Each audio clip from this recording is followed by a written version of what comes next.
Hey budget gardeners, Vita Loca here. Join me today as we do some spring cleanup in my west side garden bed. So let's go.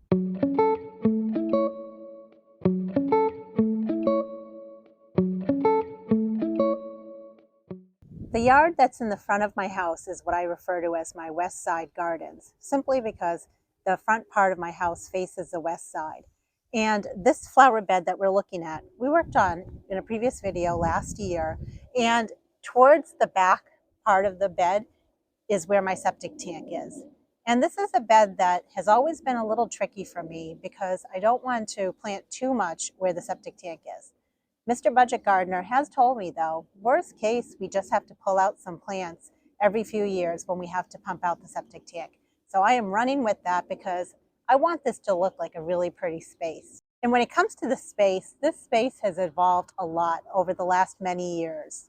We've lived in this house for about 18 years, and during those 18 years, this space started with nothing, and then slowly I started just basically throwing in a hodgepodge of plants. And when I look back at some of those old pictures, actually some of those pictures are quite pretty. I used to think that this area was very overgrown, very jungly, because I just kept throwing plants in here. But some of the aspects of the plants that I put in this area actually looked very pretty. And I want to bring some of those plants back into this space. But here we are today, and I figured, well, let's start with at least cutting back any of the perennials that have gone by from last year and they just need to be trimmed. And let's do some weeding in here. There are also some perennials that drop their seeds that I want to dig out and just pot up for right now. So what I'm planning to do in this video is basically walk you around this bed, show you my plan. We'll do some of it together, and then anything that's repetitive, I'll do separately, and then I'll give you an overview of how everything looks in the end. But before I show you a close-up of this bed, I wanted to show you a little bit of perspective of this space in relation to the front of my house. So right here is a small pond that we put in a number of years ago, and that will be a separate project, cleaning the pond out, cleaning around the pond. You can see that I have a porch, and this is my front door. And as we start to move this way, I actually usually refer to this bed as the bay window bed, because clearly you can see that right there is a bay window and the septic tank is towards the back.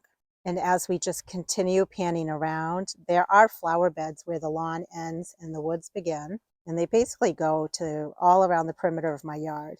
Way down there, there's a lilac tree, and it's a semicircle shaped bed, and I call that the lilac bed. That's the main road. And from the main road, you come up my driveway. And as we keep panning, you can see that this is the start of the walkway. I have some very overgrown rhododendrons that I do need to move at some point, hopefully sooner than later. And then as we just pan down, again, this is just my front walkway bed with lots of different spring bulbs that are blooming, and then just some other plants over near the pond that need to get cleaned up. Just a different angle. If you go down this way, that's my backyard. Again, this is the bay window bed that we're going to be tackling today. And then just the front walkway is over here. Clearly, the bird bath needs to get cleaned out. Where the flower bed ends and the lawn begins, we'll be edging all of that. And we will edge the full perimeter of this bed. And I'll show you my process for how I edge my flower beds. I have small patches of Cranesbill Geranium that I've dotted towards the front of this bed. And amongst them are some weeds, so the weeds do need to get pulled out. I have a bunch of Stella D'oro Daylilies, and we'll look at them. We'll see if they need any weeding or any sort of maintenance. The yellow that you see, I'll take you up for a closer look in a little bit, but they look like dandelions, but trust me, they're not dandelions. They're called Leopard's Bane, and they're a perennial.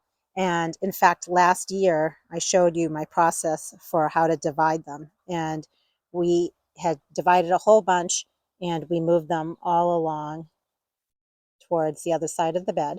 And there are a lot of other plants and perennials that are tucked in this bed. And what I'm going to do is, as I work on a particular plant, I'll take you in to show you my process for cutting it back and cleaning it up. And then in the end, what we'll do is we'll be just giving everything a little bit of fertilizer. So let's get going with this project. I like to use what's called a half moon edger, and it looks like this, and it's a perfect tool when it comes to manually edging your flower beds. When I first learned to garden, I used to use flip-flops or whatever was handy for shoes, and I've learned over time when it comes to digging and when it comes to edging, it's nice to wear something a little more sturdier. At a minimum, sneakers or even some sort of boots.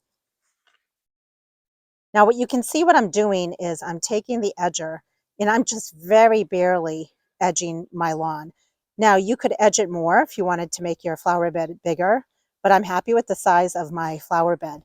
So I'm just cleaning it up. I just wanted to have a nice clean edge to it. And what I do is I'm stepping down and then I'm pulling up like this. And the springtime is a great time to be doing this type of project because everything is still very soft and the grass is a lot easier to remove this time of year.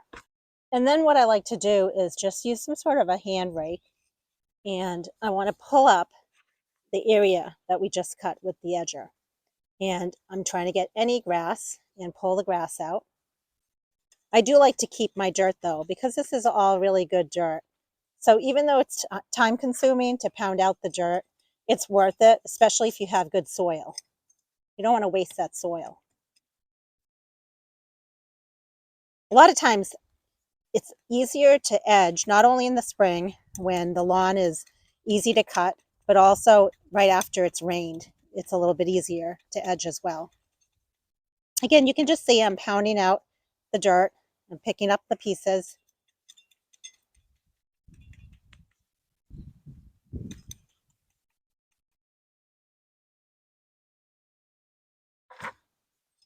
I look for any weeds. It's always easier to pull out weeds this time of year. They're still quite small. And I'm also finding every so often in this bed, there is great Blue Lobelia seedlings that have dropped. They dropped their seeds and now I have little plants. And those are great to sell as part of my backyard plant nursery. Or I might decide to put them somewhere else in my landscape. But I definitely don't want to worry about that right now. I want to stay focused on the task at hand. I could definitely throw the seedling away and compost it, but I'd rather not. I love great Blue Lobelia. It's a great plant. The pollinators love it. It's native in this area. So I always bring pots with me, small pots. They're just filled with used potting mix that I have, but you could use native soil. And I'm just going to tuck in my little plant. And I should be able to fit between 2 to 4 or 5 plants in this pot, depending on the size. There. And of course, I'll make sure I water this in the end. And again, right here, this is that Cranesbill Geranium. There's really not a whole lot to do to it, but there's just some old pieces on there from last year. And I can just cut those off and just kind of clean it up. Again, we're just looking for weeds. I am planning on getting some mulch this year. I haven't gotten it for a number of years because I focused a lot on top dressing a lot of my beds with my own compost, but it is time for me to put down a good layer of mulch. So I'm planning to do that this year. Again, I'm taking my hand rake and I'm just pulling up the grass that we cut. And the big thing is, you know, when I mow my lawn, I want to make sure that the wheels of the lawnmower don't fall in too much into this area here. So I try to somewhat level it out. I can see amongst the Cranesbill Geranium, I have some sort of a weed. So again, I'm going to pull all the weeds out. And you want to try to get the roots of the weed. Some weeds definitely pull out easier than others. And my hope is that this Cranesbill Geranium will end up becoming a nice big mound. I've only had it here. I think this is probably its second season. So, and I've divided it over time on top of that. So it's going to take a few years before it actually makes a nice ground cover towards the front of this bed.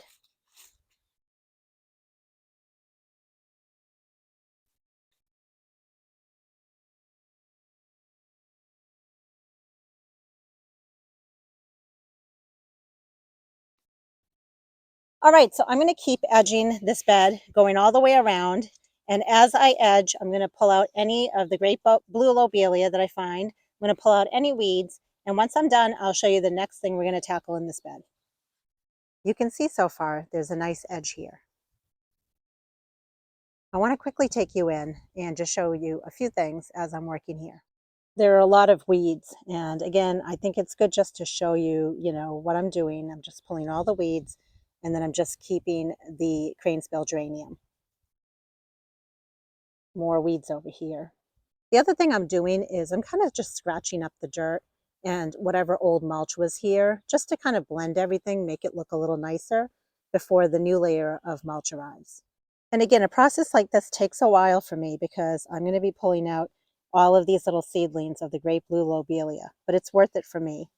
The other thing that I'm pulling out of this bed, and I started pulling some out, but I just want to show you it, is that guy right there. Those are little pansy seedlings, and so I don't want them in this bed because they're just randomly all over this bed.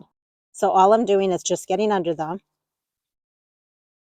and pulling them out. You can see that has a nice root, and I'll show you where I'm putting them. So we're going to go to the end of my walkway. These are all pansies that have overwintered here for the last few years. They might have been seedlings that dropped from last year, I'm not sure, but what I love about them is it's instant free pansies, and I plan on digging out a bunch of them that are blooming, but then I also plan on leaving a whole bunch in here so that they hopefully will come back next year. In case you're wondering what I'm going to do with the ones that are blooming, I guess you'll have to wait and see in a future video. We have rain coming tomorrow, and we did have rain yesterday. So I'm not worried about having to water these, but I want them to be tucked in with the other pansies. So as I find more pansies in the bed I'm working in, I'll just be putting them in this bed here. Isn't that pretty? I tell you, there's something nice to be said about having a nice clean edge between your flower beds in your lawn. And normally you want to do that a number of times during the year, at a minimum, probably twice a year. I'm lucky if I even get to it once a year. We get caught up with so many other projects in the yard, but I highly recommend, at a minimum, that you edge your flower beds in the springtime, just to start off the season with a nice clean edge to your beds.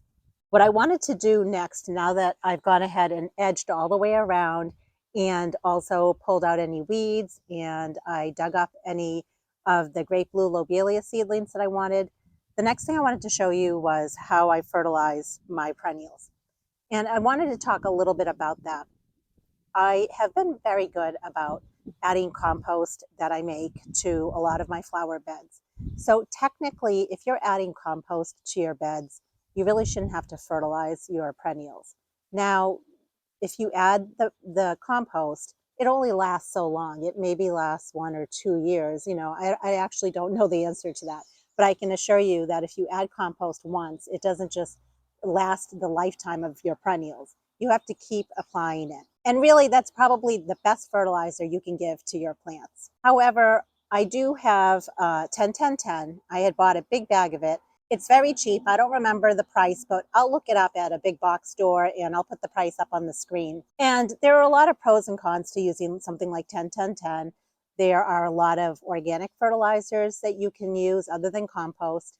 You can use like Plant Tone by Epsoma, and there's plenty of other ones out there. And I think the key is you want to make sure that you're giving your perennials a good start to the season, giving them some sort of a fertilizer. And when it comes to fertilizer, again, there are probably a number of times during the year you could do it. I'm guessing probably twice a year. I am happy if I fertilize my perennials once a year, and I'm going to do it in the springtime. It's just when they're all waking up. And when it comes to the 10-10-10 fertilizer, what I do is I just sprinkle it liberally around the plant. The key is I don't want to sprinkle it right at the base of the plant. I don't want to burn my plant. So I'm just going to liberally sprinkle it around the base. And then the next thing I'm going to do is I'm just going to scratch it in. I do have rain coming in tomorrow, so that's good because that will help wash it in. Because when you think about it, this plant here, the roots go out quite a bit.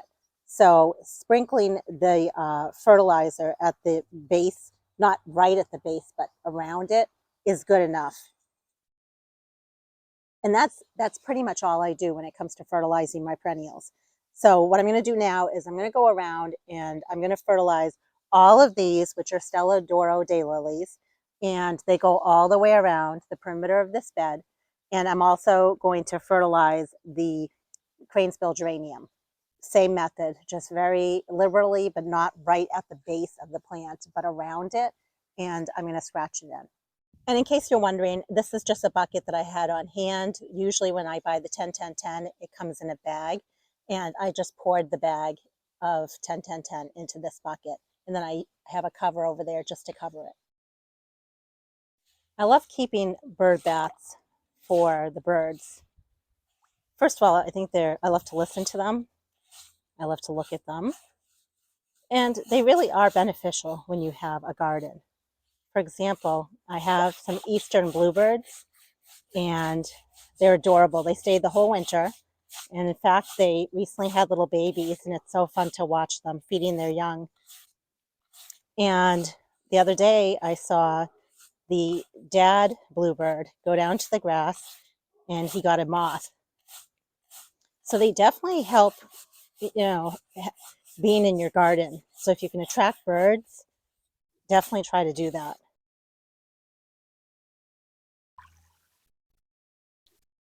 And I've found that the birds really love this type of bird bath. It's very shallow, and they love to take a bath in it during those hot summer months. I wanted to point out right there, that's not a weed. It might look like a weed, but it's not. It's actually called Love in a Mist. It's really, really pretty. And they tend to have a taproot. They don't like to be disturbed. I got those from my mother-in-law's. So I have one over on this side, and I have another one on that side. And what I'm hoping for is that they keep dropping their seeds so I can have them all around this bird bath. When they bloom, I'll definitely show you what they look like. They're super pretty. I just like to use some sort of a push broom or anything that has like a brush to clean out my bird baths. Just makes it a lot easier. For this project, I had some strategy. I basically knew that I wanted to edge, I wanted to clean the outer part of the flower bed, then I wanted to fertilize the perennials that were in here, and basically keep working my way into the center of the bed. The next thing to work on are all these yellow flowers, and again, those are called Leopard's Bane. And all I'm going to be doing is going around them. If there's weeds at the base, I'm going to pull out the weeds, and then I'll also give each of them a small amount of 10-10-10. I really think they're so pretty. They're like a yellow daisy, and I specifically in this bed tried to just keep the yellow of the leopard's bane, because this time of year I also have a lot of daffodils blooming, and I didn't want to have the yellow daffodils competing with the leopard's bane, because you can see there's other colors nearby like purple and whites and pinks. So I thought that the yellow of the leopard's bane would look really pretty. So I'll take you in for a closer look just to show you at the base what I'm doing. There's really not a lot other than the weeding and the fertilizing, but let's go in and take a look. So sometimes you have to look very carefully at the base of your plants, but you can see that there's actually quite a large weed hiding right under here.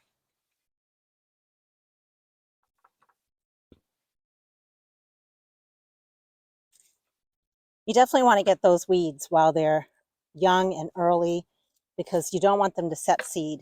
Once they set seed, you're asking for trouble. You'll have a lot more weeds in your yard. And you definitely want to try to get your weeds root and all. Now, there might be some teeny tiny weeds that I might miss, and that's fine because I'll have to come back in here eventually and weed this bed again. One thing I wanted to mention when it comes to perennials such as the leopard's bane is You can definitely divide it, just like you can divide any of your perennials. But when it comes to perennials that bloom in the spring, you want to wait until after they've gone by. And specifically when it comes to Leopard's Bane, many times after Leopard's Bane is done blooming, it will basically die back to the ground and be dormant, meaning you might not even see this plant anymore. It just depends on your conditions. They do like full sun, but if I wanted to divide it, the best time to do that would be after this blooms. And this year I'm planning on making a lot of videos showing you my process for dividing my perennials. I'll definitely show you how to divide this plant. And this is a great time of year to go to garden centers and look and see what's blooming. I bet you would find this plant there. So now that we've gone around, checked underneath, weeded everything, the next thing is, again, I'm just going to put a little bit of the slow release fertilizer around. I can scratch it in like this if I want, or you can use some sort of a tool. And that's it. I'm going to go ahead, I'm going to attack all the other Leopard's Bane in this bed doing the same process. I tell you, it's so easy to get distracted. And while I was working on this row right here, I could see that there were some perennials that needed to be cleaned up. I saw weeds, but I wanted to just stay focused. Part of the reason is because I don't want to just move around this bed. I want to just stay on one task. And in case I have to stop for today, at least I know that I've completed a task within the bed. And in fact, together we've completed a number of tasks starting from here up until here. So I could stop for today, but I'm not going to. I want to keep on going. So I'm going to now tackle this next section going in. Last year, when we worked on this bed together, we did a number of things, and one of them was moving these plants around. We divided them and we moved those around. It's a very pretty purple color, and it's called Speedwell. Another name for it is Veronica. Now, I will admit I'm fairly new to this plant, and so when I was weeding, I saw what may have been seedlings for this plant, but I don't know for sure. And you know what? I just dug them up, and I'm going to throw them away into the compost pile. I don't want to pot up weeds, right? So eventually I'll get to know what the little seedlings for this plant looks like. As you make your way this way, I basically had alternated, or I should keep saying we because we did it together in a video. Right here, this is a type of Spirea. And again, it's another plant that I'm fairly new to. So when it comes to what to do with it, I researched it and I'll show you in a minute what I'm planning to do with that. And then again, we have the Speedwell. And basically the pattern just continues all the way going this way. Basically up until like here somewhere. What I'm doing right now is I'm just basically picking up any debris at the base. And then these are the old pieces from last year that have gone by. I'm just going at the base and I'm cutting them back just to clean up the plant. And if they want to break off, that's fine too. I'd love to be able to collect the seeds off of this as well. That would be fun. I'll have to try that. And that's it. There's really not a lot of work. And again, I will end up putting the slow release fertilizer at the base. This is a Spirea. I got this plant from my mother-in-law's. So unfortunately, I can't tell you what kind it is. I can just tell you it has a pink flower to it. And she had it as a really big, huge, shrubby type bush. And what I did is I divided it last year into a bunch of pieces, which is why it's very small. And there are a lot of pieces here that just, there's no growth on them. So we're going to cut them right down to the base. And if there is some growth, I'm basically cutting up to the point where the growth ends and then just the scrubby part begins where it's just sticks. I almost feel like with a plant like this, it probably can benefit from a rejuvenation prune. You don't want all those old pieces on here. So I just am following it down to the sections where, again, there's no growth. And I'm either cutting it off or I'm cutting it down to the section where there is growth. And I will also give this some fertilizer after I'm done. And what I'll do is, again, I'm going to go around the whole entire bed and do the same process with both the Speedwell as well as with the Spirea. And while I do that, and after I fertilize, I'll look for weeds along the way. If there's any weeds, I'll clean those up. Well, I pruned all the Spirea, but I left this one behind because I just wanted to show you a little bit closer up, what I'm doing here. A lot of it, you can tell like this, there's nothing growing on here. It's completely dead. Very at the bottom of the base of this piece here, there's a tiny bit of growth. So that's where I'm going to cut it. And just that small amount of growth is fine. But literally there's nothing else on this piece here. So it's good to throw this piece away.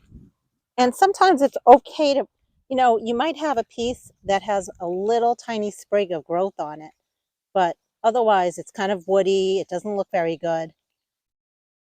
I'd rather get rid of it because there's a tiny bit of growth, but otherwise there's not much happening on that piece. And based on the research I did, because it sounds like there's some Spirea that bloom in the spring, some that bloom in the summer. I know from the past that this one definitely blooms in the spring, but it might have another flush later in the season. And I'm probably a little late on cutting these back because I can see that they're just barely starting to get some buds on them. But you know what? The way I look at it is it's better now than never. And I'm just being careful when I cut it, not to cut the buds off.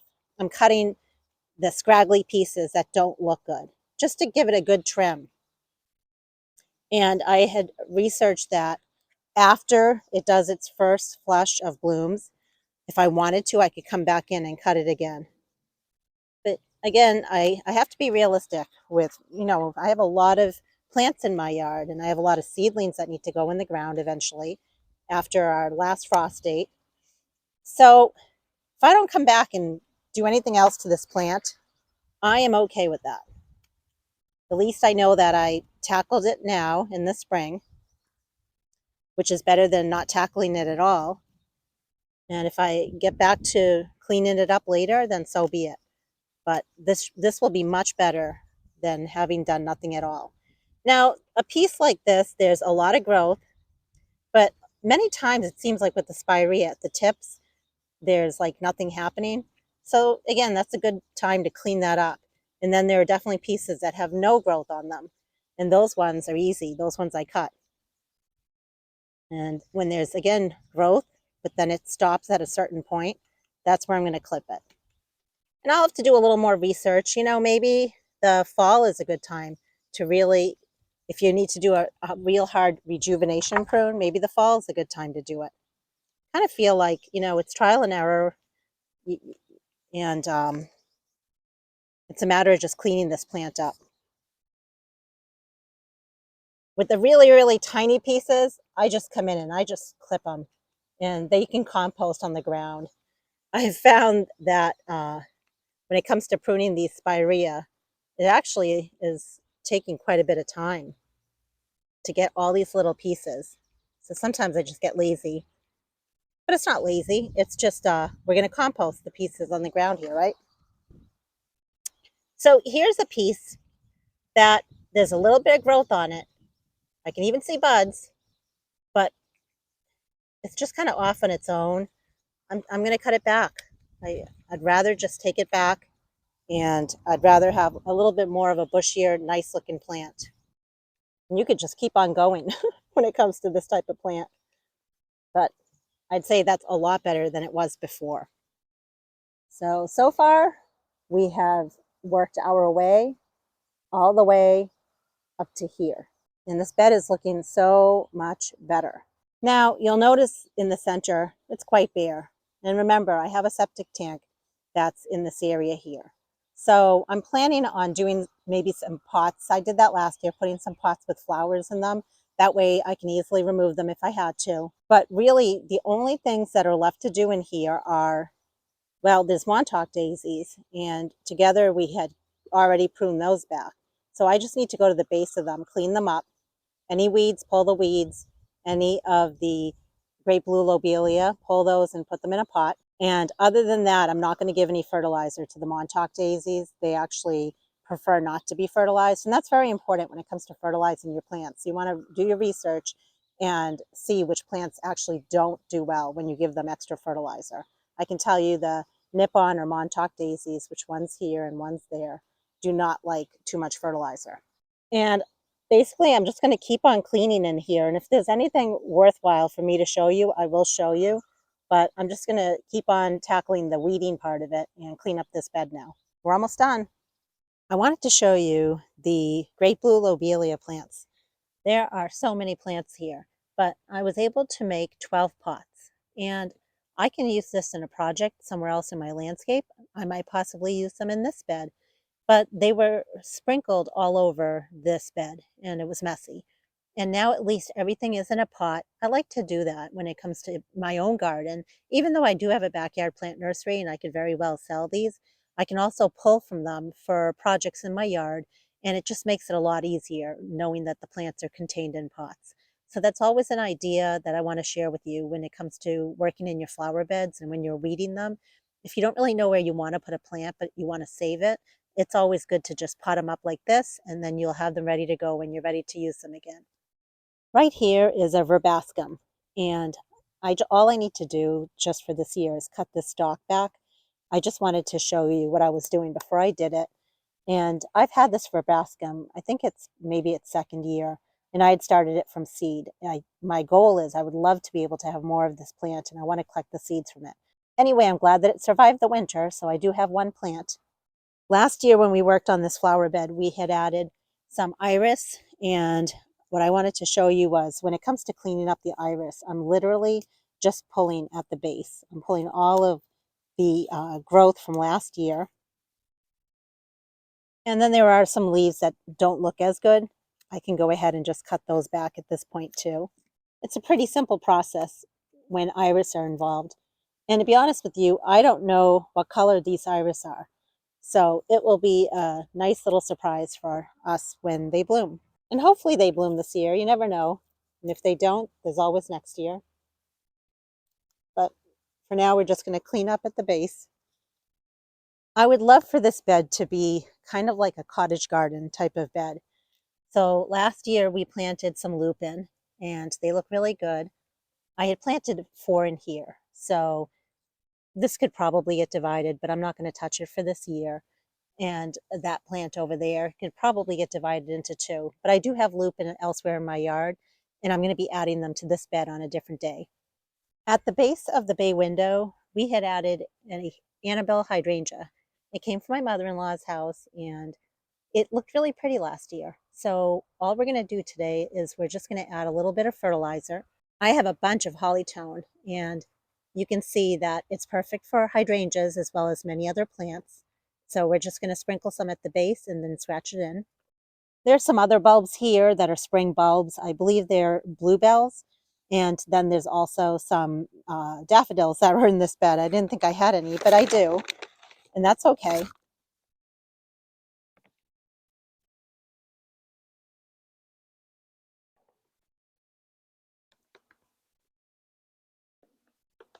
Also, right behind this hydrangea, there were a ton of weeds. So I went ahead and removed all those weeds from this area. It looks so nice with it edged, and now everything has really been weeded as well. Everything's been cut back, and the space in the center is very clear and open. And now I can see opportunity when it comes to putting in maybe a trellis with a vining plant or putting in some taller pots just to get the color in the center of the bed. And again, you can see that all the weeding's been done, everything's been cut back, and everything is ready to go for the season. I'm very pleased with how much we got done today. Look how pretty that daffodil is. I'm okay with having this. I had said originally I didn't want yellow daffodils in this bed, but this one looks so dainty and cute up here. I really like it. And again, you can see everything, it looks nice and clean. And what a difference it makes just to spend, basically it took me all afternoon to do this project, but it was well worth it. I really hope that this project inspired you. I plan on doing a lot more projects similar to this one, and I definitely will be dividing a ton of my perennials. For today, I just wanted to focus on getting down to the cleaning and the weeding and showing you my process on how I tackle a bed. But I'll be making a lot more videos just like this one, so be on the lookout for those. If you have any questions, as always, please drop them in the comments below. I love hearing from you. And I want to know, are you getting out in your flower beds? Are you cleaning and weeding? What are you doing in your gardens right now? Please tell me down in the comments. Until the next video, make it a great day with gardening.